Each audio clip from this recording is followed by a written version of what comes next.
Hey guys, Dr. Bailey here. So I wanted to make this video accompanying the controlled breathing hold time test that we talked about on Instagram.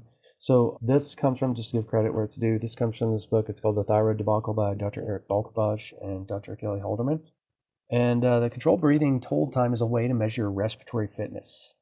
So the way that it works is the best time to do this is in the morning. And what you want to do is just take a breath in through your nose, a breath out through your nose, and then you're going to pinch and hold. And then you're counting to see how long it is before you have the urge to breathe again.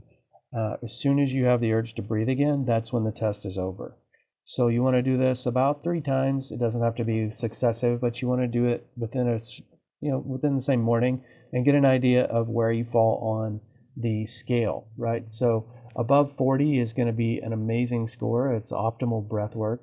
Below 10 is going to be a severely disordered respiratory issue. And then you'd want to measure that and then just start to work on that to improve it. So they define fitness as your level of strength, stamina, stability, and adaptability. So it's your level of fitness is determined by how well you can adapt, self-manage, survive, and thrive in your environment.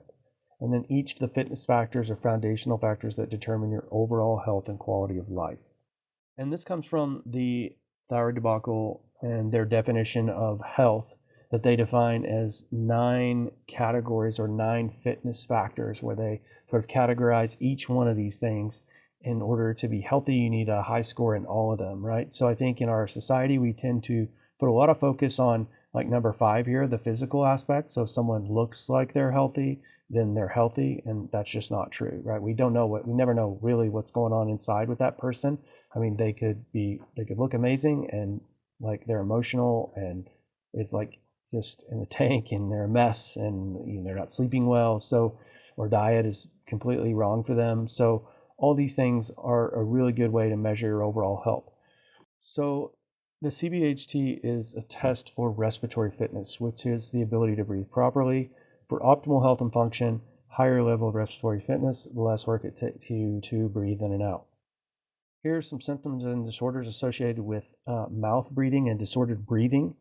So you can see there's a long list of things here.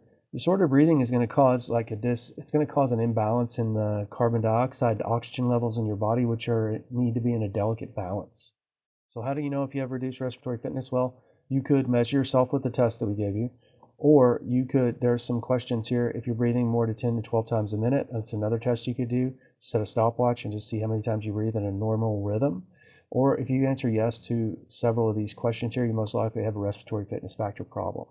So here's some ranges to gauge your level, right? Above 40 seconds, optimized breathing. Less than 10 is severely reduced respiratory fitness. In between, we have mild to moderately reduced respiratory fitness.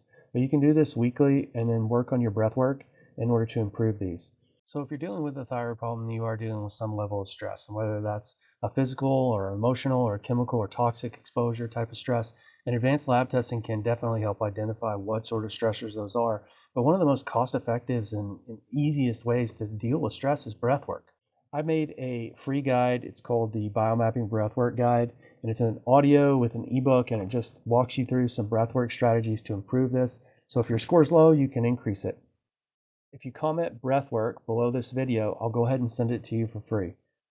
So I hope this helps to sort of question your definition of health and also give you some sort of baseline measurement in order to improve your fitness levels and improve your respiratory fitness. So I'm Dr. Josh Bailey. Follow me for more content on health and biomapping and functional medicine.